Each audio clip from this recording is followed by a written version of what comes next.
Hello दोस्तों, कैसे हैं आप लोग। आशा करता हूं कि अच्छे होंगे।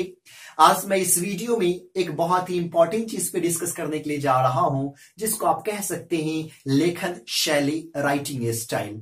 देखिए, अगर आप एग्जाम में अच्छा नंबर लाना चाहते हैं ना, तो इसको जानना बहुत ही जरूरी है। क्योंकि मैंने बहुत टाइम ये देखा है कि एक ऐसा स्टूडेंट जिसका पढ़ने का स्तर बहुत अच्छा है, लेकिन फिर भी वो एग्जाम में कम नंबर लेकर के आया है, और एक ऐसा स्टूडेंट जिसका पढ़ने का स्तर ठीक ठाक है, लेकिन फिर भी वो एक अच्छा खासा नंबर लेकर के आया है। और अब जब अंतर देखेंगे तो अंतर एक ही नजर आता है, और वो ये है दोनों के लेखन शैली, दोनों के लिखने का स्टाइल जो है वो अलग अलग है। तो एग्जाम में हम लोग किस तरह से लिखें, कैसे लिखें कि ज्यादा नंबर आ सके, इसी चीज को आज हम लोग इस वीडियो में जानेंगे।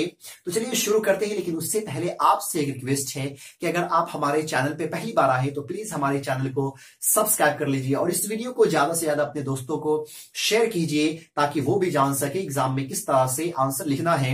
और वीडियो आपको अच्छा लग जाता हो ना, तो प्लीज लाइक अवश्य कर दीजिएगा। देखिए, मैं आपको एक बात बता देना चाहता हूं, जो एग्जामिनर होता है वो आपके बारे में नहीं जानता कि आप पढ़ने में कितना तेज है, या आपका स्तर कितना अच्छा या कितना खराब है। जब वो कॉपी चेक करता है तो उसकी रुचि जो है एक अच्छे कॉपी की तरफ जाती है। और मैंने अक्सर जो है सो एग्जामिनर से ये सुना है कि जो कॉपी अच्छी लिखी हुई होती है उसको चेक करने में उसकी रुचि जग जाती है, और अगर लिखावट अच्छी हो ना तो मार्क्स भी अच्छे से वो दे देते हैं। और अगर कोई कॉपी अच्छे से नहीं लिखी हुई है, चाहे वो एक अच्छा स्टूडेंट का ही क्यों नहीं, जो पढ़ने में बहुत तेज है, अच्छे से नहीं लिखी हो ना, तो उस कॉपी को क्या करते हैं, तो वो नीचे रख देते हैं। और जब सब कॉपी चेक हो जाती है उसके बाद उस कॉपी को चेक करते हैं, और जैसे चेक करके वो मार्क्स दे देते हैं। और ऐसा होता भी है। देखिए, उसको बहुत सारा कॉपी चेक करना रहता है, और शायद अगर 100 कॉपी है तो 100 कॉपी में से वो मुश्किल से जो है ना 2, 4, 5 कॉपी के आंसर को ही पढ़ पाते हैं। क्योंकि जो अच्छी लिखावट होती है ना, एग्जामिनर उसी आंसर को जो है सो पढ़ते हैं, अन्यथा वो नहीं पढ़ते हैं। तो आपको लिखना बहुत अच्छे से है कि नहीं, खूबसूरती होनी चाहिए, लेखन शैली जो है सो अच्छी होनी चाहिए। एक मिसाल आप समझिए, आपके सामने कोई व्यक्ति आता है जो बहुत ही खूबसूरत है ना, बहुत ही उसका स्टाइल भी बहुत अच्छा है, तो आपकी रुचि जग जाती, चलो उससे बात करते हैं कुछ। आप उसके सूरत को देख रहे हैं, सीरत को नहीं देख रहे हैं, तो एक रुचि जग जाती है कि चलो उससे बात करते हैं। लेकिन एक ऐसे व्यक्ति जो थोड़ा जिसका स्टाइल बहुत ही खराब हो, कुदरत से नहीं, कुदरत तो उसको ठीक बनाई हो, लेकिन उसका रहन सहन का स्टाइल थोड़ा गलत हो, खराब आपको देखने में लगता हो, तो आपकी रुचि नहीं जगती कि उससे बात करें, उसको रास्ता काटते हुए आगे आप निकल देते। ठीक यही घटना जो होती है वो एग्जामिनर के साथ होती है। जो कॉपी एक अच्छी से लिखी हुई होती है वो उसको अच्छे से चेक करते हैं, रुचि जग जाती है उस तरफ जो है। और जो खराब लिखा हुआ होता है, लेखन शैली जिस कॉपी में ठीक नहीं रहता है, उसको वो जो है छोड़ देते हैं। तो चलिए, इसको और अच्छे से समझने के लिए हम लोग नोटबुक की तरफ बढ़ते हैं, ताकि अच्छे से समझ सके किस तरह से एग्जाम में जो है सो लिखना है, और अच्छा खासा मार्क्स जो है सो उठाना है। तो देखिए, आप अच्छे से अगर लिखना चाहते तो उसमें जो है ना एक लेखन शैली जो अच्छी होनी चाहिए आपकी। उसमें सबसे पहली चीज पे जो ख्याल रखना है वो आपकी राइटिंग। आपकी राइटिंग जो है सो अच्छी होनी चाहिए, है कि नहीं, गुड राइटिंग होनी चाहिए, एक अच्छी हैंड राइटिंग जो है होनी चाहिए। अगर आपकी हैंड राइटिंग अच्छी है तो आप अच्छा खासा मार्क्स जो है ना सो उठा सकते हैं। तो हैंड राइटिंग पे आपको ध्यान देना है, और इस हैंड राइटिंग को ध्यान में रखते हुए बात याद रखिएगा कि जो आपको पेन का इस्तेमाल करना है कि नहीं, तो नए पेन का इस्तेमाल एग्जाम हॉल में नहीं करना है। मैं बहुत बार ये देखा है कि बच्चे क्या होते हैं कि एग्जाम कल होने वाला है, तो आज मार्केट से बहुत सारा पेन खरीद करके लेकर के आ गया, और उस पेन से वो लिखना शुरू कर देता है, और नए पेन से कभी भी राइटिंग ठीक नहीं बैठती है। आप वैसे पेन का इस्तेमाल करें जो 1 महीना आप यूज किए हो, या फिर उसका हाफ तक आप यूज किए हो, उस पेन का आप इस्तेमाल करें। उससे राइटिंग जो है अच्छी खासी बनती है, अच्छी राइटिंग बनती है। तो आप उस पेन का जो है इस्तेमाल करें। तो इस चीज का आप लोग ख्याल रखना है, राइटिंग अच्छी होनी चाहिए ना, खूबसूरती होनी चाहिए। राइटिंग अगर अच्छी है तो समझ जाइए आपको मार्क्स अच्छा उठने वाला है।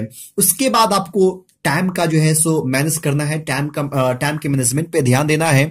अब टाइम पे ध्यान ये रखना है कि पहले होता क्या है इसमें, इस टाइम में बच्चों को दिक्कत ये हो जाती है कि अब क्वेश्चन नंबर फर्स्ट है, अब वो क्वेश्चन थोड़ा टफ है, उसको समझ में नहीं आ रहा कैसे इसको सॉल्व करनी करे, और उसके बारे में वो सोचता रहता है, थिंकिंग करता रहता है, और वो बैठ करके जो है ना टाइम को यूं ही वेस्ट करता रहता है। आपको ये नहीं करना है। सबसे पहले आपको उसी क्वेश्चन को लिखना है जिसका आंसर आपको मालूम है। अब जो क्वेश्चन का आंसर आपको मालूम है उस क्वेश्चन को आप लिखते चलें, ताकि आपका लास्ट में जो टाइम बचेगा, यानी लास्ट में जो टाइम आपका सेव हो रहा है, उस टाइम का आप बाद में जो उस क्वेश्चन के प्रति आप इस्तेमाल कर सके। वरना अगर आप शुरू में ही सोच करके टाइम वेस्ट कर देंगे, फिर अदर क्वेश्चन लिखने का आपको आपको वक्त नहीं मिल पाएगा। तो टाइम को सोचते हुए जो है ना, टाइम को देखते हुए आपको जो लिखना है, पहले उस आंसर को डिफाइन करना है जिसका आपको मालूम है, उसी क्वेश्चन को पहले डिफाइन कीजिए जिसका आंसर आपको मालूम है। तो इस चीज का आप लोग ख्याल रखिएगा। उसके बाद डायग्राम का आप लोग ख्याल रखिएगा, जो चित्र बनाना है डायग्राम पे जो है ना, क्योंकि जो भी क्वेश्चन में अगर जरूरत हो तो उसमें अवश्य उसको बनाइए, पेन से ना बना करके पेंसिल से बनाइएगा तो अच्छा रहेगा। और एग्जाम हॉल में जाने से पहले आप सब कुछ रख ले अपने पास जो है, चाहे पेन हो, चाहे वो पेंसिल हो, रबर हो, है कि नहीं, सब कुछ आप अपने पास रख लीजिए ताकि एग्जाम हॉल में दिक्कत ना हो। और एग्जाम हॉल में जब भी जाते तो एक पेन लेकर के मत जाइए, है कि नहीं, 2-3 पेन लेकर के जाइए, नया नहीं हो, है ना, जो पुरानी पेन हो, है ना, नई पेन से थोड़ा दिक्कतें हो जाएगी, मैं पहले बोल दिया हूं। तो पुरानी पेन हो 2-3। आप थोड़ा कल्पना कीजिए अगर एग्जाम हॉल में आप जाते हैं और आपका पेन काम करना बंद कर देता है तो फिर दिक्कतें वहां पे हो जाए, कोई बच्चा ना दे। ऐसा तो होता नहीं है, बच्चे कोई ना कोई बच्चे दे ही देंगे, लेकिन एक कल्पना कीजिए, सोचिए थोड़ा, तो 2-3 पेन लेकर के जाइएगा। तो इन सब बातों का ख्याल रखना है। चित्र जो बनाना है तो आपको जो है सो पहले से पेंसिल वगैरह लेकर के जाना है, स्केल वगैरह हो, सब कुछ लेकर के जाइए और अच्छे से साफ सुथरा जो आप लोग चित्र बनाइए, क्योंकि अगर चित्र बनाते तो फिर मार्क्स भी उसमें अच्छा उड़ता है। तो इन सब चीजों का ख्याल रखिएगा। उसके बाद जो है 2 नंबर का जो क्वेश्चन रहता है, मतलब कि शॉर्ट आंसर क्वेश्चन, वो 30 से 50 वर्ड में आप लोग लिख सकते हैं। 30 से 50 वर्ड में जो है लिख सकते हैं, इससे अच्छा खासा नंबर जो है उठेगा। चलिए किस तरह से मैं फिर से एक चीज को फोकस करता हूं। देखिए जैसे कि देखिए आपके सामने में एक नोटबुक है। होता क्या है, बच्चे लोग जो क्या करते हैं, आंसर जो लिखना शुरू करते हैं। थोड़ा समझ लीजिए इस चीज को ताकि आपको फायदा करे।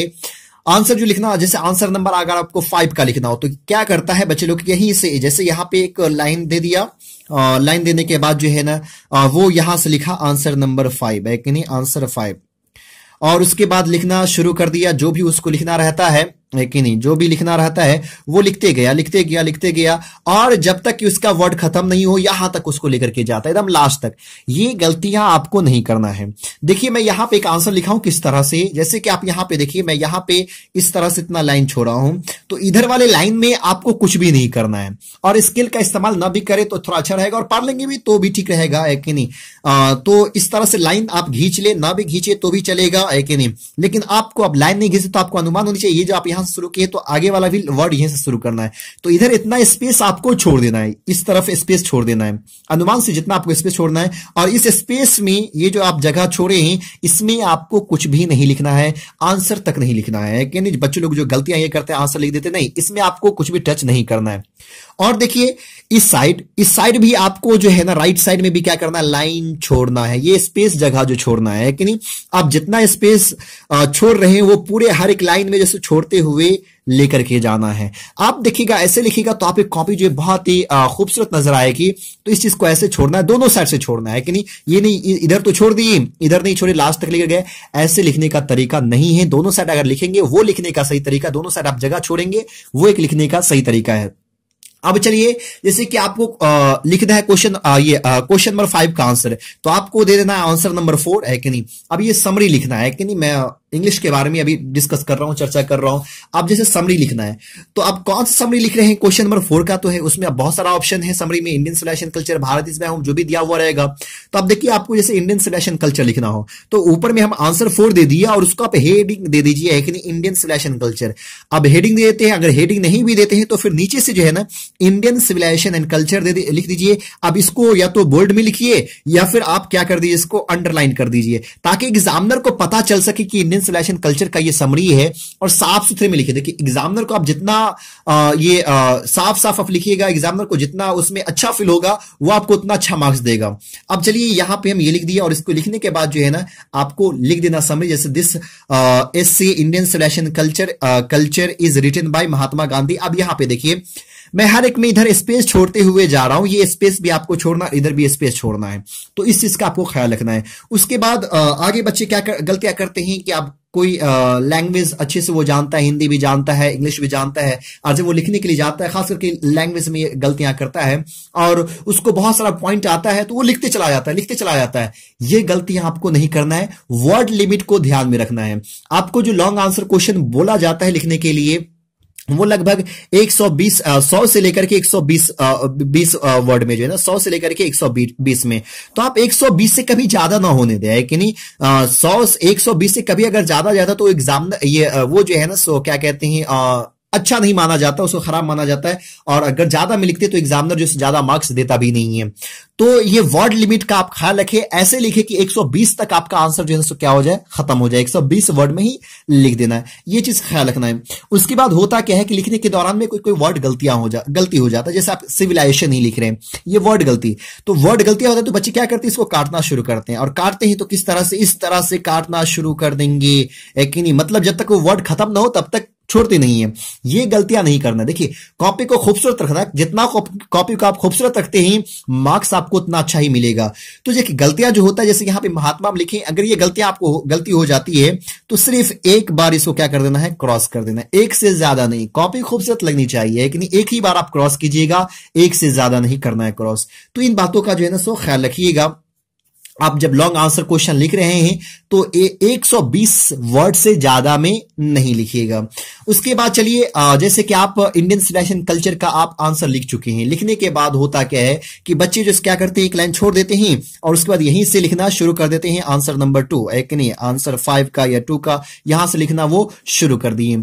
अब इसमें क्या होता है कि एग्जामिनर जो कॉपी चेक करते हैं वो बड़ी फास्ट में, जल्दी जल्दी, तो होता क्या है कि वो देख नहीं पाता है कि यहां पे इसका आंसर खत्म है और यहां से नया आंसर शुरू है। तो ऐसे में क्या करना, जैसे मैं यहां पे को खत्म कर रहा हूं और जिसमें यहां पे खत्म किया, तो इस तरह से आप 2 लकीर दे सकते हैं, या फिर आप स्केल की मदद से जो है, स्केल की मदद से यहां पे आप इसको एकदम लाइन भी दे सकते हैं, ताकि एग्जामिनर को पता ये चल सके कि आपका आंसर यहां पे क्या है, खत्म है। तो ये आप करेंगे, उसको कुछ भी आप दिक्कत का सामना उसको मत दीजिए ना, दिक्कत उसको अगर जितनी परेशानी होगी वो समझिए आपका मार्क्स उसी तरह से कटेगा, ऐसा लिखिए उसको अच्छा फील हो। तो यहां पे आप इस तरह से जो है क्या कर दें, लाइन दे दें 2-3 लाइन में, ताकि उसको ये पता चल जाए कि यहां पे आपका आंसर खत्म है। उसके बाद चलिए, अब शॉर्ट आंसर क्वेश्चन को लिखना है, तो यहां पे आप दे दीजिए आंसर 5 का कौन सा ए है, तो ए दे दीजिए और यहीं से आप लिखना शुरू कर दीजिए। इसमें भी वर्ड का लिमिट जो है सो सही होनी चाहिए। जैसे आपका कहा जाता है कि जो आपको लिखना है जो ये शॉर्ट आंसर क्वेश्चन, वो 30 से 50 वर्ड में लिखे ना, 30 से 50, और 50 से ज्यादा तो कभी जाना ही नहीं है ना, 50 से कम में ही रखना है, 50 से अंदर में ही रख देना है। और ठीक इसी तरह से ये रूल्स को आपको फॉलो करते हुए जो है ना सो ये लिख देना है। जब ये लिख देते हैं, इसके बाद आपको बी का लिखना है, तो बीच में भी आप एक बार लाइन दे दे, कम में थोड़ा 2 लाइन भी छोड़ सकते हैं, लेकिन 2 लाइन आप जब छोड़ देंगे तो थोड़ा एक अजीब सा लगता है, तो लाइन ना छोड़ करके यहाँ पे इस तरह से ये इस तरह से आप कर दें, ताकि जो है ना सो एग्जामिनर को ये पता चल जाए कि यहाँ पे शॉर्ट आंसर ये क्या हो चुका है, खत्म हो चुका है। उसके बाद बी लिखे, बी को भी उसी तरीका से लिखिएगा, लेकिन वर्ड लिमिट आपको ख्याल रखना है, ज्यादा अंतर नहीं, और जो क्वेश्चन पूछ रहे हैं ना वही उसी का जवाब देना है, इधर उधर से कुछ बातें जोड़ने की जरूरत नहीं है।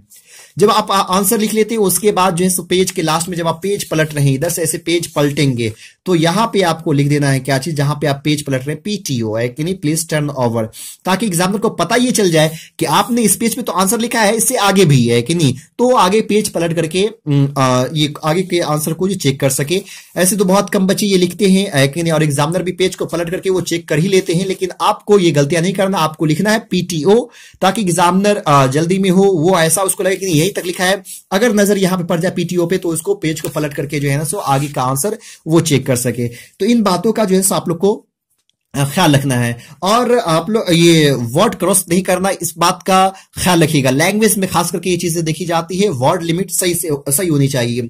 उसके बाद कितने बच्चे क्या करते हैं, जैसे कि अगर कोई आंसर यहाँ पे खत्म हुआ है कि नहीं, यहाँ पे खत्म हो गया, यहाँ पे आप जो लिख रहे हैं कोई भी आंसर समरी वगैरह यहाँ पे खत्म हुआ, अगला आंसर वो लिखने की कोशिश करता है, यहाँ से जो आप लोग को लेटर लिखना रहता है, लेटर हो या नोटिस हो, अगर वो लिखना रहता है तो बच्चे यहीं से शुरू कर देते हैं। लेकिन लेटर आप लिखते हैं तो कभी भी बीच से या लास्ट से नहीं लिखें, है कि नहीं, मिडिल से नहीं लिखें, बल्कि आप जो है ना एक नए पेज का इस्तेमाल करें, है कि नहीं, और यहां से शुरू से हमेशा जो है सो लेटर को जो है सो लिखने की कोशिश करें, वो शुरू से जो है सो लिखने की कोशिश करें।